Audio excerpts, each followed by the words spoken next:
नव्हतं की ह्या चर्चचं बांधकाम आता सुरू होत आहे आणि पुनर्स्थापना परमेश्वर करत आहे आणि म्हणून हे वचन घेऊन जायचं माझ्या डोक्यात पण नव्हतं. आणि इथे आल्यानंतर मला परमेश्वराने जे सांगितलं की हेच वचन आज या चर्चसाठी बोलायचं आहे, त्यावेळेला मला खरंच धक्का बसला की परमेश्वर खरोखर किती सामर्थ्याचा देव आहे, किती अद्भुत गोष्ट करणारा देव आहे. पुनर्स्थापना यासाठी आपण वचन पाहणार आहोत. आमोस याचा 9वा अध्याय. आमोस याचा 9वा अध्याय. वचन कान देऊ नाही का, कारण ज्या वेळेला ऐकतो त्याच वेळेला ते कार्य करायला लागतं. आमोस याचा 9वा अध्याय 14 ते 15. आवाज येतोय व्यवस्थित? मी आपल्या इस्रायल लोकांचा बंदिवान पालटील, ते ओसार झालेली नगरे बांधतील व त्यात वस्ती करतील. ते द्राक्षाचे मळे लावतील व त्यांचा द्राक्षरस पितील. ते बाग लावतील व त्याची फळे खातील. मी त्यास त्यांच्या भूमीत रुजवीन व जी भूमी मी त्यास दिली आहे त्यामधून त्यास यापुढे उपटून टाकण्यात येणार नाही, असे परमेश्वर तुझा देव म्हणतो. लक्षात घ्या, तो बंदिवास उलटवतोय आणि तो तुमची परत एकदा लावणी करतोय. इर्माया याचा 30वा अध्याय 11वं वचन. इर्माया याचा 30वा अध्याय 11वं वचन. कारण तुझा उद्धार करण्यास मी तुझ्या बरोबर आहे. कारण तुझा उद्धार करण्यास मी तुझ्या बरोबर आहे, असे परमेश्वर म्हणतो. कारण ज्या राष्ट्रातून मी तुझी पांगापांग केली आहे त्या सर्वांचा मी पुरा नाश करेल. योएल याचा 2रा अध्याय. योएल पुस्तक याचा, योएल संदेशाचं पुस्तक 2रा अध्याय 25 ते 26. मी तुम्हावर पाठविलेले आपले महासैन्य म्हणजे झुंडीने येणारे टोळ व कुरतडणारे टोळ म्हणजे आलेली संकट. लक्षात घ्या, यांनी ज्या वर्षाचे उत्पन्न खाल्ले, सगळा पैसा गेला, वाया झालं, सगळी शक्ती, सगळं आनंद गेला, खाल्ले, त्याची तुम्हाला भरपाई करून देईल. रिस्टोरेशन, त्यापेक्षा भरपाई करून दिला. जे नुकसान झालं ते भरून काढेल. तुम्ही भरपूर अन्न खाल आणि तृप्त व्हाल. ज्याने तुम्हासाठी आश्चर्याची कृत्य केली तो तुमचा देव परमेश्वर याच्या नावाची स्तुती कराल. का कराल? हे का करणार परमेश्वर? त्याचा गौरव होण्यासाठी. माझी प्रजा कधीच लज्जित होणार नाही. तुम्ही समजाल की इस्रायल लोकांमध्ये मी आहे, मी तुमचा देव आहे, अन्य कोणी नाही, व माझी प्रजा कदापि लज्जित होणार नाही. माझी प्रजा कधीच लज्जित होणार नाही, कधीच लज्जित होणार नाही. पहा, खूप सुंदर अभिवचन परमेश्वराने दिलंय. पुनर्स्थापना म्हणजे काय? पुनर्बांधणी. पुनर्स्थापना म्हणजे काय? परत एकदा बांधणी करणं. म्हणजेच पुनर्स्थापना म्हणजे जे तुटलेलं आहे, जे मोडलेलं आहे, जे उद्ध्वस्त झालेलं आहे, जे खराब झालेलं आहे, जे निकामी झालेलं आहे, जे दुर्बल झालेलं आहे, जे काहीच कामाचं राहिलेलं नाही, त्याची परत एकदा बांधणी करणं, परत एकदा नव्याने त्याची उभारणी करणं, परत नव्यानं त्याला उभं करणं, परत त्याला एक नवीन आकार, नवीन स्वरूप, नवीन असं बनवणं, त्याला आपण रिस्टोरेशन करतो, नूतनीकरण म्हणतो, त्याला आपण पुनर्बांधणी म्हणतो. परत एकदा घडण करणं, परत एकदा नव्यानं घडवणं, नव्यानं परत एकदा बनवणं म्हणतो. बरोबर आहे? भाकर तुटलेली माहितीये ना? बरं, भाकर तुटली, मोडली, टाकता आपण काय करतो? ती परत मळतो आणि परत चांगली भाकर करून आपण ती परत एकदा उत्तम करतो. तुटलेली चूल परत एकदा बांधून काढतो, तुटलेलं घर परत एकदा बांधून काढतो. म्हणून सांगितलेला, आणि आमचा देव येशू ख्रिस्त हा पुनर्स्थापनेचा देव आहे. कसा?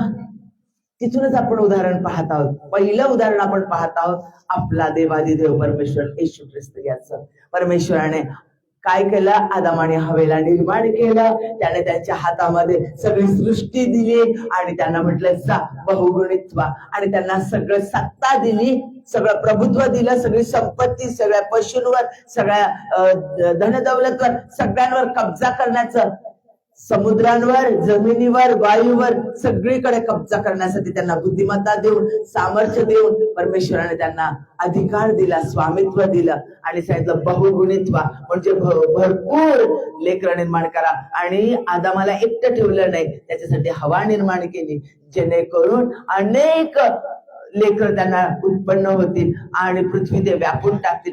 आणि संध्याकाळी तो स्वतःची सहभागिता देण्यासाठी त्यांना देवादिदेव स्वतः त्यांच्या संगती रोज सायंकाळी येत होते. एवढं सुंदर सगळ्या गोष्टी त्यांना दिल्या होत्या. फक्त सांगितलं होतं या झाडाचं फळ खाऊ नका. आणि त्यांनी आज्ञा मोडली. आज्ञा मोडणं म्हणजे पाप आहे आणि पाप आणि पवित्रता एकत्र राहू शकत नाही. परमेश्वराचा संबंध तुटला गेला.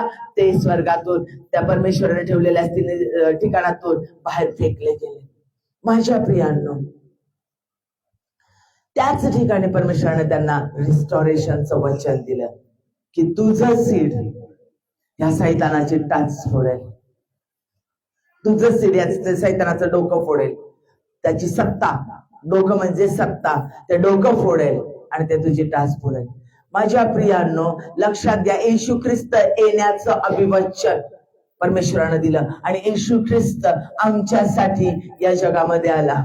कारण जनावरांचं रक्त पाप झाकतं, पाप नष्ट करत नाही. फक्त देवादिदेव परमेश्वराचं स्वतःच रक्त फक्त पाप शुद्ध करू शकतं. म्हणून येशू ख्रिस्त आमच्यासाठी आला. त्याने आमचा स्वतःचा प्राण आमच्यासाठी दिला. त्याचं रक्त वाहिलं गेलं. त्याने मृत्यूची नांगी मोडली आणि त्याच्याद्वारे जो त्याच्यावर विश्वास ठेवेल, हो तो माझ्या पातकांसाठी मरण पावला आणि तो स्वर्गात चढला, तो मला घेण्यासाठी येणार आहे. त्याचा पवित्र आत्मा त्याने मला दिलाय. ज्यावेळेला आम्ही विश्वास ठेवतो त्याला तारणारा देव म्हणून आमच्या अंतःकरणात घेतो, त्यावेळेला तो आमच्या अंतःकरणात येतो. आणि पित्याला परत एकदा त्या प्रत्येक व्यक्तीला ज्याने येशू ख्रिस्ताला स्वीकारलं त्याला देवादिदेव परमेश्वर याला आबा बाप्पा म्हणण्याचा अधिकार मिळतो. परमेश्वराला आपला पिता म्हणण्याचा अधिकार मिळतो. म्हणजे जे तुटलेलं नातं होतं लेकराचं आणि बापाचं, ते नातं परत एकदा जोडलं गेलं आणि देव स्वतः आमच्यामध्ये येऊन राहतो. येशू ख्रिस्त आमच्यात राहतो. पिता, स्वर्गीय पिता ज्यावेळेला आम्हाला बघतो त्यावेळेला आमचा पाप, आमच्यातल्या दुष्टता, आमच्यातला जुना स्वभाव, आमच्यात घडून गेलेल्या गोष्टी कधीच दिसत नाही. त्याला दिसतो तर फक्त येशू ख्रिस्त, त्याचा प्रकाश दिसतो. कारण आमचं नातं रिस्टोर झालेलं आहे. आम्हाला पुत्र आणि कन्या हा अधिकार मिळालेला आहे. स्वर्गाचे आम्ही वारीस आहोत. स्वर्गाचं राज्य आमच्यामध्ये आहे. इतकं मोठं रिस्टॉरेशन, पुनर्बांधणी, पुनर्स्थापना आमची परमेश्वराने केलेली आहे.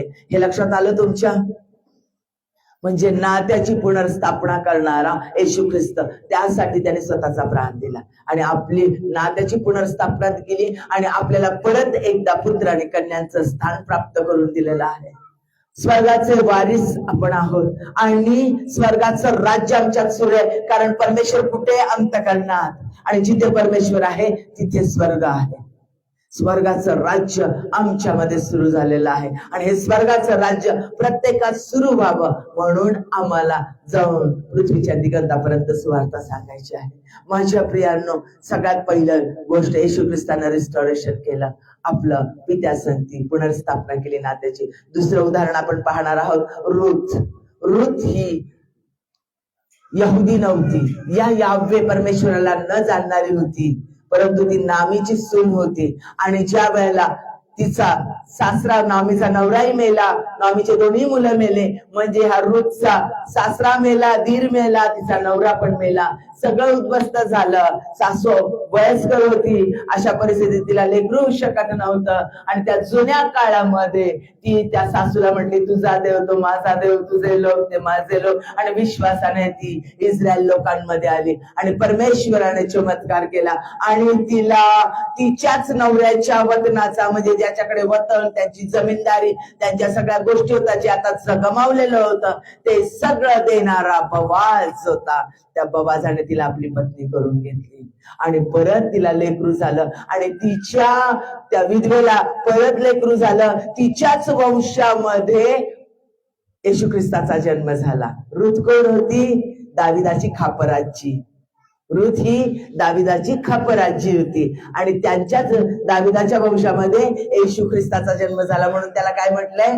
दाविदाचा पुत्र म्हटलेला आहे. लक्षात घ्या माझ्या प्रियानो, रुथचं रिस्टॉरेशन परमेश्वरानं केलं. जी विधवा होती तिला परमेश्वराने आनंदित केलं. माझ्या प्रियांनो, आपण बघत आहोत दावीद स्वतः बत्शेबा संगती त्यानं पाप केलं, युरिया तिच्या नवऱ्याला युद्धाच्या तोंडाशी ठेवलं आणि त्यानं देवाच्या दृष्टीनं पाप केलं आणि बत्शेबा संगती त्यानं लग्न केलं. परमेश्वराला ते पाप मान्य झालं नाही. नाथान संदेशाच्या द्वारे त्याचं ताडण केलं. तो त्यानं कळवळला आणि तो म्हटला, माझ्यातून तुझा पवित्र आत्मा काढून घेऊ नको, माझ्यावर दया कर, मला परत एकदा तुझ्या सहवासाचा, तुझ्या आत्म्याचा आनंद होऊ दे. परमेश्वराने त्याला शिक्षा दिली. त्याचं लेकरू जे बेचेबाच्या पोटी होतं ते मरण पावलं. पण परमेश्वराने त्यानं पश्चाताप ज्या वेळेला केला, क्षमा मागितली, त्यावेळेला परमेश्वराने त्याला परत बेचेबाच्या द्वारे लेकरू दिलं. तो म्हणजे शलमोन राजा, जो जगामध्ये सगळ्यात बुद्धिमान, सगळ्यात श्रीमंत, आणि त्यानंच शलमोनाचं मंदिर बांधलं. हे लक्षात घ्या माझ्या प्रियांनो. परमेश्वर रिस्टोरेशनचा देव आहे. ज्या वेळेला नॉमीचा नवरा, लेकरू, दोन्ही मुलं मेले, तिला काही आधार राहिला नाही, त्यावेळेला त्या नामीला त्याने रूतच्या द्वारे वास दिला, जो तिला आपला स्वतःची आई म्हणून त्याने तिचा सांभाळ केला. पाऊल हा शाऊल होता, तो ख्रिस्ती लोकांचा नाश करणारा होता, नायनाट करणारा होता. येशू ख्रिस्ताने त्याची भेट घेतली, तो आंधळा झाला आणि त्याची परमेश्वराने भेट घेतली. त्याला परत डोळे प्राप्त झाले, नजर प्राप्त झाली आणि परमेश्वराने स्वतःच्या कार्यासाठी त्याचा वापर करून घेतला. योना संदेष्टा, योना हा पळून चालला होता. त्याला निंबेला जायला सांगितलेलं होतं, जा निंबेला जाऊन सुवार्ता सांग. त्यानं ऐकलं नाही आणि तो तार्शिशला पळून चाललेला होता. आणि त्या समुद्रात वादळ आलं. त्या वादळामध्ये त्या लोकांनी प्रार्थना केली. त्यावेळेला त्याने सांगितलं, माझ्यामुळे वादळ आलं. त्याला पाण्यामध्ये टाकण्यात आलं, वादळ शांत झालं. माशाच्या पोटामध्ये तो गेला. माशाच्या पोटामध्ये मोठा मासा शार्क, त्याच्या पोटामध्ये गेल्यानंतर लगेचच पचनाची क्रिया सुरू होते. परंतु परमेश्वराने ती पचनाची क्रिया त्याची 3 दिवस थांबवली. त्या माशाची पचनाची क्रिया थांबवली. त्याला 3 दिवस त्याने त्या माशाच्या पोटामध्ये पश्चाताप केला. त्याने त्याला बाहेर टाकलं. परत त्याला जीवन प्राप्त झालं आणि त्याने जाऊन निनवेचा उद्धार केला. निनवेच्या लोकांना जाऊन सांगितलं, पश्चाताप करा, परमेश्वराचं राज्य जवळ आलंय, पापापासून वळा. आणि त्या लोकांनी परमेश्वराकडे धाव घेतली. माझ्या प्रियांनो, परमेश्वर रिस्टोरेशनचा देव आहे. योबाचा अतिशय श्रीमंत, नीतिमान, आणि परमेश्वरासमोर सैतानाने चॅलेंज लावलं की तू त्याचं भोवती कुंपण घातलंय म्हणून तो तुझा धन्यवाद करतो, त्याचं सगळं काढून घे आणि मग बघ तो तुला कसा अव्यर करेल. आणि सैतानाला परमेश्वराने परवानगी दिली. त्याने त्याला सगळं सर्वतोपरी उद्ध्वस्त केलं. त्याच्या शरीरावर गळवे आणले, आजाराच्या अधीन तो गेला. सगळं झालं. त्याची बायको म्हटली देवाला दोष देऊन मरून जा, आणि तरी देखील त्याने केलं नाही. तर त्यानं परमेश्वराला म्हटलं, तू दिलंस, तू नेलंस, धन्य तुझे नाव. कारण त्याला परमेश्वराचं रिस्टोरेशन माहिती होतं, त्याचं सामर्थ्य माहिती होतं. आणि माझ्या प्रियांनो, परमेश्वराने परत त्याला रिस्टोर केलं. 7 पटीने योबाला परत प्राप्त झालं. त्याच्या मित्रांना त्यांनी क्षमा केली आणि परमेश्वराने 7 पटीने त्याला अधिक आशीर्वादित केलं. योसेफाचं उदाहरण बघतो आपण. परमेश्वराने त्याला अभिवचन दिले आणि तो अनेक वाईट गोष्टींमधून, अनेक परीक्षांमधून त्याला जावं लागलं. पोटिफरच्या बायकोने स्वतः संगती झोप म्हणून त्याला चॅलेंज लावलं आणि ज्यावेळेला त्यांनी नाही म्हटल्यानंतर त्याचं वासना तिची धुडकावून त्याने लावली आणि तिथून पळ काढला म्हटल्यानंतर त्याला त्यांनी कैदेमध्ये टाकलं, त्याच्यावर बलात्काराचा आळ टाकून. आणि त्या ठिकाणी त्याने परमेश्वराला आरोळी मारली आणि परमेश्वराने त्याचं रिस्टोरेशन केलं. आणि फारोचा सेकंड अधिकारी म्हणजे फारो फक्त नामधारी होता, फारोचा सगळा अधिकार योसेफाला प्राप्त झाला. अशा पद्धतीने हे पूर्ण पुस्तक जे आहे ना, बायबल हे परमेश्वराचं पवित्र पुस्तक. याच्यामध्ये पहिल्यापासून, उत्पत्तीपासून तर शेवटपर्यंत आपण बघितलं तर रिस्टोरेशनच दिलेलं आहे. परमेश्वराने निर्मिती केली त्याच्यापासून तर नवी यरुशलेमेपर्यंत रिस्टोरेशनच्याच कथा दिलेल्या, रिस्टोरेशनच्याच गोष्टी घडलेल्या गोष्टी परमेश्वराने त्याच्यामध्ये विधित केलेल्या आहेत. मग परमेश्वर कसं करतो रिस्टोरेशन? काय करतो रिस्टोरेशन? रिस्टोरेशन करण्याच्या आधी तो काय करतो? तोडतो आपल्याला, फोडतो तो आपल्याला, मोडतो तो आपल्याला, उद्ध्वस्त होऊ देतो आपल्याला. लक्षात घ्या, तोडतो, फोडतो, मोडतो, उद्ध्वस्त होऊ देतो. सगळं आता तुमचं चर्च तोडलं जात आहे, बघताय ना, सगळं तोडत आहेत, सगळ्या गोष्टी होत आहेत, सगळं तोडलं जातं, मोडलं जातं, त्याचा आकार सगळा बदलतो. तो परिस्थिती आमची आम्हाला जाणून देतो, आमचं उद्ध्वस्त होणं तो आम्हाला जाणून देतो, आमचं विकल अवस्था तो आम्हाला दाखवून देतो, आमची दुर्बळ अवस्था तो आम्हाला दाखवून देतो, आमचं घाणेरडं स्वरूप तो आम्हाला दाखवून देतो, आम्ही किती दुबळे हे दाखवून देतो, आम्ही किती असमर्थ आहे तो दाखवून देतो, आणि आम्हाला मदत करण्यासाठी कोणी नाही हे तो दाखवून देतो, आमचेच लोक आमच्यावर कसे उलटतात हे तो दाखवून देतो. या परिस्थितीमध्ये सगळ्या गोष्टी तो होऊ देतो. प्रियांनो, चांगल्या वाईटाची जाणीव होऊ देतो. पैशाचं कर्ज झालं, घर गेलं, हे गेलं, ते गेलं, आजार आला, सगळ्या गोष्टीमध्ये कोणी मदतीला येत नाही, आणि आलं मदतीला तर 10 वेळेला ते बोलून दाखवतात, आणि त्याच्या बदल्यात काही ना काहीतरी ते चार्ज करतात. परमेश्वर हे सगळं आमच्या समोर दिसू देतो. जे म्हणतात तुझ्यासाठी जीव देईल, तुझ्यासाठी हे देईल, तुझ्यासाठी ते करल, ते लोक देखील मी म्हणणारे लोक पळतात आणि आमच्यावर उलटतात. हे लक्षात ठेवा, उलटतात, आमच्या विरोधामध्ये जातात, आम्हाला पाडण्याचा प्रयत्न करतात. ज्यांना आम्ही उभारतो, ज्यांना आम्ही लावतो, ज्यांना आम्ही पुढे नेतो, ज्यांच्यासाठी आम्ही आमचं जीवन देतो, तेच लोक उद्ध्वस्त करतात. त्यांचे मुखवटे परमेश्वर खाली उघडतो आणि दाखवतो. हे सगळं परमेश्वर होऊ देतो, आणि मग तो स्पिरिच्युअली, आत्मिक दृष्ट्या, फिजिकली, शारीरिक दृष्ट्या आमचं रिस्टोरेशन करतो. आजारातून बाहेर काढतो, कर्जातून बाहेर काढतो, परिस्थिती बदलवतो, तुटलेले संबंध जुळवतो. जे आमचे लोक आम्ही गमावले त्याच्या जागी तो उत्तमातले उत्तम लोक आमच्यासाठी देतो. तो आम्ही पडलेली अवस्था आमची काढतो, लज्जित अवस्था, अपमानित अवस्थेतून तो मला बाहेर काढतो आणि आम्हाला उच्च स्थानावर प्रस्थापित करतो. तो आमचे अश्रू पुसतो, तो आम्हाला हर्षित तेलाचा अभिषेक करतो. माझ्या प्रियांनो, तो आमचं स्पिरिच्युअल, फिजिकल, मटेरियल आणि इमोशनल रिस्टोरेशन करतो. जे अश्रू गाळणारे, आक्रोश करणारे, त्यांनाच तो नाचायला लावतो, हर्षनाद करायला लावतो, आणि साक्षीचं पात्र तो करतो. का करतो परमेश्वर पुनर्स्थापना? कशासाठी? त्याची पुनर्स्थापना पहिल्यापेक्षा अधिक असते. आपण बघितलंय, दाविदाचं उदाहरण बघितलं, शाऊलाचं बघितलं, रूथचं बघितलं, येशू ख्रिस्ताचं बघितलं, आणि ह्याचं बघितलं, योसेफाचं बघितलं. आधीचे जे जीवन असतं त्यापेक्षा काही पटीनं तो उत्तम आमचं जीवन देतो, काही अधिक आशीर्वाद तो आम्हाला देतो, काही अधिक प्रकारे तो आम्हाला आनंदित करतो, तो आम्हाला अधिक वाढवतो, आम्हाला अधिक फलद्रूप करतो, अधिक आनंद देतो. पहिल्यापेक्षाही आमचं जीवन तो अधिक आणि अधिक उत्तम करतो. मग हे तो का करतो? पहिलं बघूया. त्याच्या योजना पूर्णत्वास नेण्यासाठी, आशा पूर्ण करण्यासाठी, आशेची पूर्तता करण्यासाठी तो या गोष्टी करतो. यासाठी वाचूया यशायाचा 40 अध्याय 31 वचन. तरी परमेश्वराची आशा धरून राहणारे नवीन शक्ती संपादन करतील, ते गरुडांप्रमाणे पंखांनी वर उडतील, ते धावतील तरी दमणार नाही, चालतील तरी थकणार नाही. पुन्हा जकर्याचा 9 अध्याय, जकर्याचा 9 अध्याय 11 ते 12. तुझविषयी म्हणशील तर तुझ्या बरोबर केलेल्या कराराच्या रक्तसिंचनामुळे मी तुझ्या बंदिवासास निर्जल गर्तेतून मुक्त करील. आशा धरून राहिलेले बंदिवान हो, दुर्गाकडे परत या. आज मी हे जाहीर करतो की मी तुला दुप्पट प्रतिफळ देईल. जे आधी होतं त्याच्या दुप्पट मी तुला आशीर्वादित करेन. रूथचं उदाहरण आपण पाहिलं. शिवाय हिजकिया राजाला गळवे आलेले होते, आणि गळवे आलेले म्हटल्यानंतर तो आजारी पडलेला होता. आज जर आपण डीपली पाहिलं तर ते म्हणजे कॅन्सरची गाठ, आणि ते सगळं त्याच्यामध्ये देवाने त्याला यशया संदेष्टाने त्याला सांगितलं की तू आता मृत्यू पावणार आहे. राजाला सांगितलं आता तुझं आटोपत घे, सगळं तुझं आवरून घे, कारण तुला आता मरायचं आहे. आणि त्यानं भिंतीकडे वरून परमेश्वराला हाक मारली, म्हटला नाही प्रभू, मला आयुष्य वाढवून दे.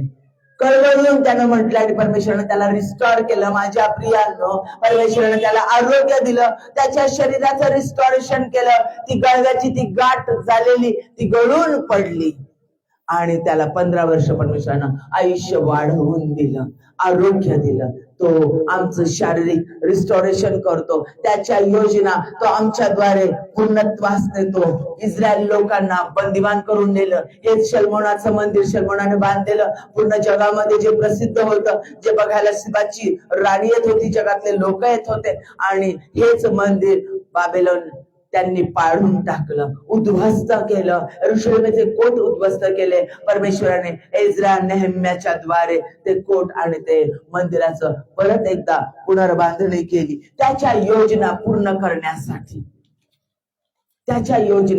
करण्यासाठी तो आमचं रिस्टोरेशन करतो.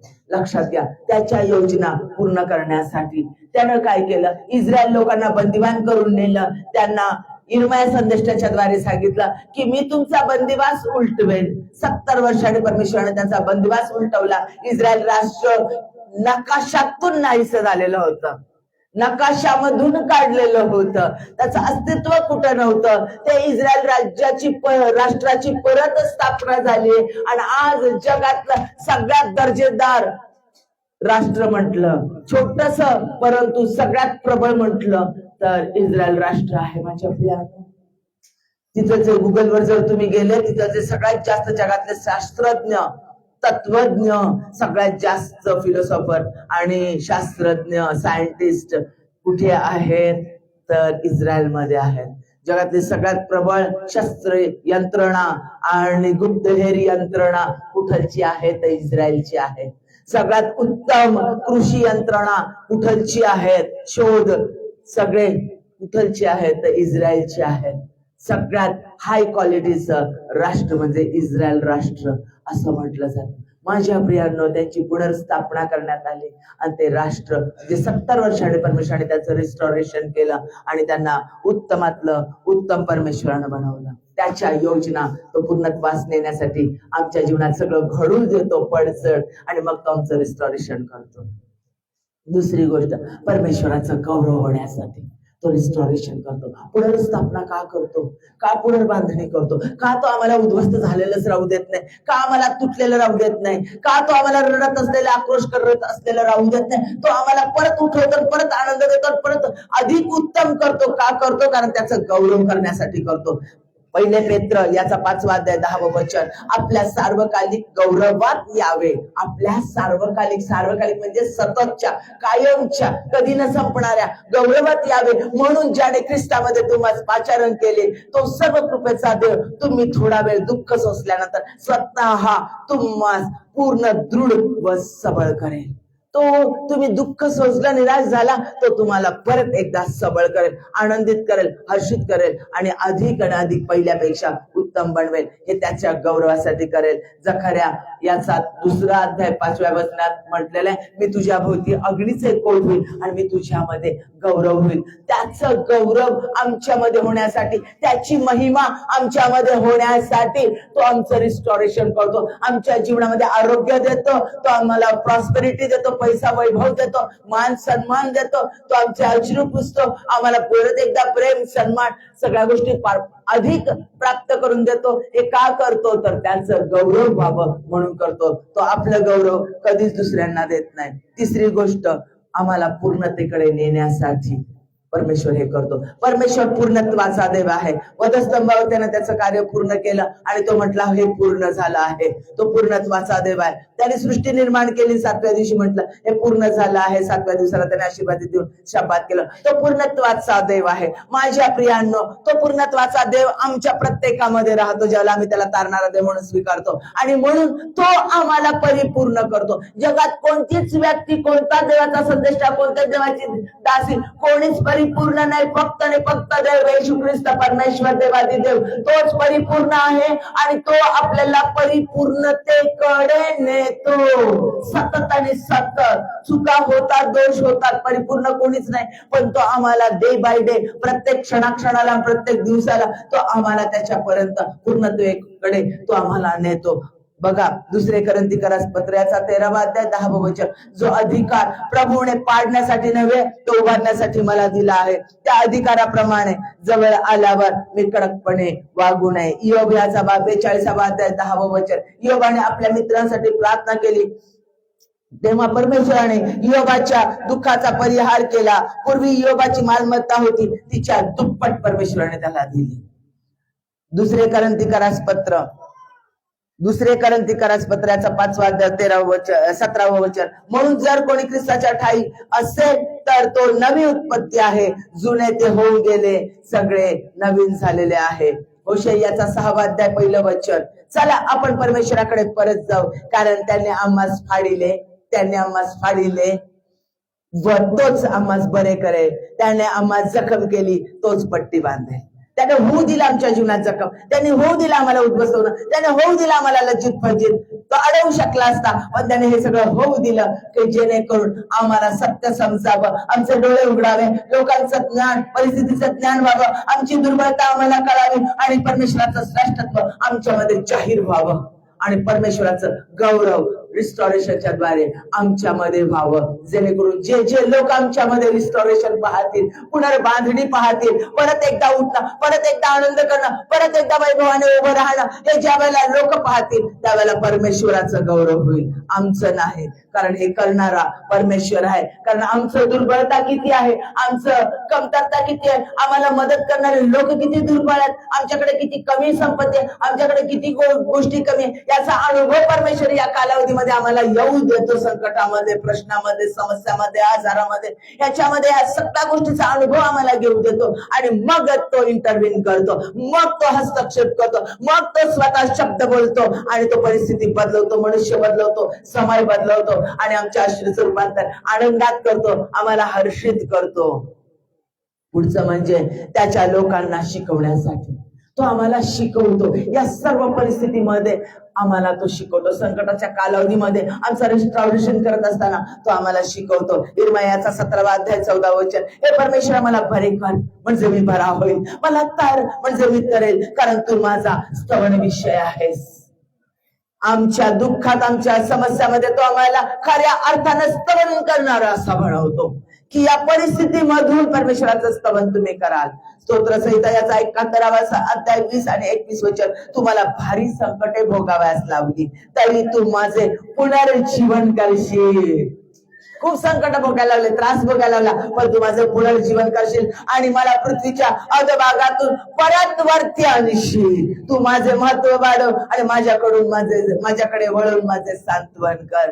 पहा, स्तोत्रकर्ता विश्वासाने म्हणत आहे, कारण त्याला माहिती आहे तो रिस्टॉरेशनचा देव आहे, तो परत बांधणी करणारा देव आहे. तो तसाच टाकत नाही, सोडत नाही, कारण त्याचं अभिवचन आहे, मी तुला सोडणार नाही, मी तुला टाकणार नाही. तो पुनर्बांधणी करतो, पुनर्स्थापना करतो, तो परत एकदा उभारतो, तो परत एकदा आनंद देतो.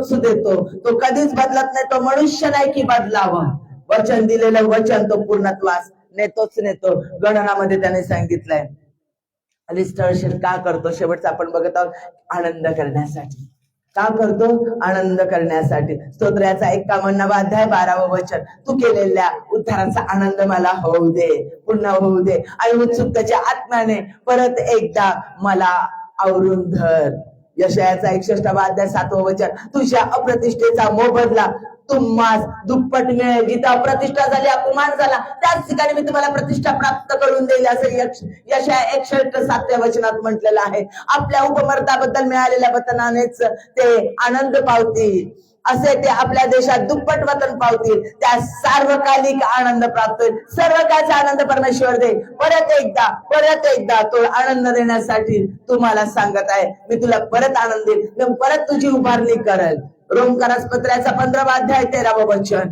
आता आशेत साधे विश्वास ठेवल्यामुळे तुम्हाला संपूर्ण आनंदाने व शांतीने भरो, अशा करिता की तुम्हाला पवित्र आत्म्याच्या सामर्थ्याने विपुल आशा प्राप्त व्हावी. परमेश्वराची आशा तुम्हाला प्राप्त व्हावी. आणि म्हणून आज देवाचा आत्मा तुमच्या संगती बोलत आहे की मी परत तुला आनंद देईल, मी परत तुझे तुटलेले रिलेशन, जे लोक तुझ्यापासून दूर गेले, ज्या लोकांनी तुझी अप्रतिष्ठा केली, अपमान केला, अवहेलना केली, तुला कमी लेखलं, तुला खाली पाडलं, तुला बाजूला केलं, परमेश्वर म्हणतो परत एकदा मी तुझी पुनर्बांधणी करेल. परत एकदा तुझं जे गेलेलं आहे ते तुला परत मिळून दे. तुझे लेकरं तुझ्यापासून तुटलेले आहे, तुझे सुना तुझ्यापासून तुटलेल्या, तुझी सासू तुझ्यापासून तुटलेला, तुझा नवरा बायको तुझ्यापासून तुटलेली, लेकरं तुटलेले, गेलाय, परमेश्वर म्हणतो मी त्याचं रिस्टॉरेशन करून दे, परत त्या नात्याची पुनर्बांधणी करून दे. तुमचे जवळचे लोक, मदत करणारे लोक जे तुमच्यापासून तुटले, परमेश्वर म्हणतो मी त्यांची पुनर्स्थापना परत करून दे. बँक बॅलन्स संपलाय, कर्जामध्ये गेलाय, परमेश्वर म्हणतो मी परत तुझी पुनर्स्थापना करून दे. आजार आलाय, शरीरामध्ये विकनेस आलाय आणि शरीरामध्ये दीर्घकालीन आजार आलेला आहे, सगळा त्याच्यात पैसा गेलाय, सगळं कर्ज झालंय, परमेश्वर म्हणतो मी तुझी पुनर्स्थापना परत एकदा करून घेईल. माझ्या प्रियांनो, तो पुनर्स्थापनेचा देव आहे. तो जे बोलतो ते करतो, तो कधीच कधीच कधीच कधीच बदलत नाही. त्याचं रिस्टॉरेशन पहिल्यापेक्षा अधिक असतं, पहिल्यापेक्षा अधिक आनंद, पहिल्यापेक्षा अधिक संपत्ती, पहिल्यापेक्षा अधिक सन्मान, पहिल्यापेक्षा अधिक सौंदर्य, पहिल्यापेक्षा अधिक ताकद, पहिल्यापेक्षा अधिक सामर्थ्य, पहिल्यापेक्षा अधिक प्रतिष्ठा, सर्व गोष्टी पहिल्यापेक्षा अधिक तो तुम्हाला प्राप्त करून देत आहे. आणि तो वचन देणारा देव, तो वचन पूर्ण करणारा देव आहे, तो कधीच बदलत नाही. ते म्हणतोय गणना 23 मध्ये, मी मनुष्य नाही की बदलावं, मी देव आहे, देव आहे, मी जे बोलतो ते करतच कारण तो सामर्थ्याचा देव आहे. हालेलुया, हालेलुया, आज तुम्ही कोणत्याही परिस्थितीतून जात असाल, आज काही परिस्थिती तुमची असेल, पण तो देव आज येशू ख्रिस्त तुम्हाला सांगत आहे मी तुमचं रिस्टोरेशन करत आहे. परत बांधणी, पुनर्बांधणी, तुमच्या घराची पुनर्बांधणी, तुमच्या संपत्तीची पुनर्बांधणी, तुमच्या प्रॉपर्टीची पुनर्बांधणी, तुमच्या चर्चची पुनर्बांधणी, तुमच्या शरीराची पुनर्बांधणी, तुमच्या विद्याभ्यासाची पुनर्बांधणी, परत एकदा एज्युकेशन, हाय एज्युकेशन तो तुम्हाला प्राप्त करून देत आहे. परत एकदा परमेश्वर तुमच्या जीवनामध्ये आनंदाने आनंद देत आहे. तो आनंद देणारा देव आहे. म्हणून विश्वासाने त्याचा धन्यवाद करा, कारण तो समय बदलत आहे. आपण आपले डोळे बंद करूया आणि गुडघ्यावर येऊया आणि परमेश्वराकडे विश्वासाने म्हणूया, होय प्रभू येशू, तो रिस्टॉरेशन करणारा, पुनर्बांधणी करणारा देव, तो माझ्यामध्ये राहतो. Hallelujah, hallelujah. ओ या बाबा शरबा, ओ या नारायणरबा. हालेलुया.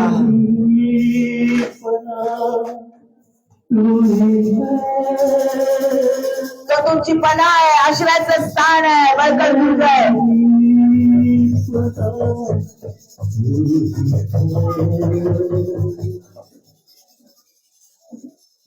मैं तेरे पास फिर आता हूँ, करता हूँ तेरे नाम को। यीशु मैं तेरे पास फिर आता हूँ। परत एकदा त्याच्याकडे आश्चर्य पहा. करता हूँ मैं तेरे नाम को, मेरी पनाह तुझी है। तोच तुमचा आश्रयाचा खडक आहे. मेरी पनाह तुझी है, मेरी पनाह तुझी है, मेरी पनाह तुझी है। तेरा प्यार है अपार, सुनता मेरी पुकार, ना छोड़े तू मुझे बुरे हालातों में। तेरा प्यार है अपार, सुनता मेरी पुकार, ना छोड़े तू मुझे बुरे हालातों में। मेरा चलवा तू है, मेरा चलवा।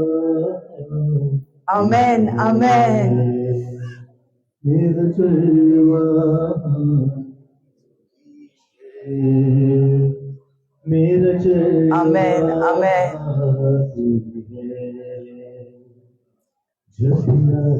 आमेन, आमेन. जाता न खाली हाथ, पूरी करता वो मेरी हर जरूरत। आमेन, आमेन. प्रत्येक जरूरत पूर्ण कर, प्रत्येक. पूरी करता हो मेरी हर जरूरत, देता पाप से हो क्षमा, बेदरोग से वो शिफा पूर्ण आरोग्य देणारा तो देव आहे.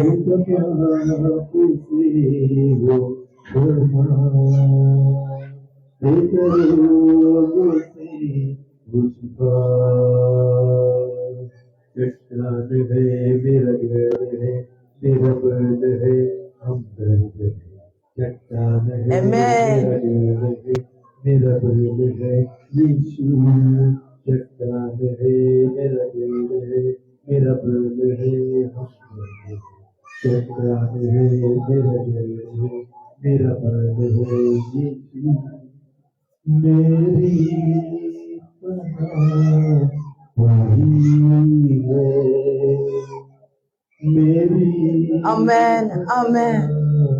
वही है Hallelujah. मेरी Orilla sharababa sharabaha. वही Oriyanaraba. मेरी पनाह वही है Hallelujah. Oraba. Oriyaraba shandaraba. Oriyadinana yanala. Oriyaraba. Oriyarayandanaraba. तो सामर्थ्याचा देव, तो अशक्य गोष्टी शक्य करणारा देव, तो तुमच्या संगती आहे, तो तुमच्यामध्ये आहे, तो तुमचा रिस्टॉरेशन करतो, तो त्याच्या आत्म्यानं तुम्हाला भरतो आणि त्याचं गौरव तो तुमच्या ठाई सर्व लोकांना दाखवून देतो. माझ्या प्रियांनो, त्याच्याकडे आपली नजर लावूया, त्याच्याकडे मागूया. परमेश्वरा, तू आज माझी भेट घेतलेली आहे. परमेश्वरा, तू आज माझ्याशी बोललेला आहे. मी तुझा आभार मानतो, तुझा धन्यवाद करतो. Hallelujah, hallelujah, hallelujah. येशू ख्रिस्त, आम्ही तुझी स्तुती आणि आराधना करतो. आज तू आमची भेट घेतलेली आहे. तुझं वचन आम्हा प्रत्येकाच्या जीवनात आम्ही येशूच्या नावात सील करतो, शिक्कामोर्तब करतो आणि 100% पीक देणारं असं प्रत्येक ऐकणाऱ्या व्यक्तीला तू करत आहे आणि ऐकणाऱ्या प्रत्येक व्यक्तीच्या जीवनात येशूच्या नावात आम्ही फायनान्शियल, स्पिरिच्युअल आणि बाबा इमोशनल आणि फिजिकल रिस्टॉरेशन बोलतो. येशूच्या नावात तुझं रिस्टॉरेशन बोलतो. येशूच्या नावात जे स्थान, जे जीवन उद्ध्वस्त झालेले आहेत ते परत एकदा तू बांधून काढत आहेस म्हणून धन्यवाद देतो. ज्यांची आशा संपलेली आहे, ज्यांच्या जीवनामध्ये आशा राहिली नाही, त्यांना तू आशा प्राप्त करून देत आहेस म्हणून धन्यवाद देतो. आभार मानतो, कारण तू जे बोलतो ते करतो. आम्ही तुझा धन्यवाद करतो. आमच्या शत्रूच्या समोर आम्हा प्रत्येकाची मान तू उंच करत आहेस, तू रिस्टॉरेशन करत आहेस, तू आनंद देत आहेस, तू हर्षित तेलाचा अभिषेक करत आहेस आणि हे तुझ्या गौरवासाठी तू या ऐकणाऱ्या प्रत्येक व्यक्तीच्या जीवनात करत आहेस म्हणून तुझा धन्यवाद. येशूच्या नावात मागतो म्हणून तू आहे.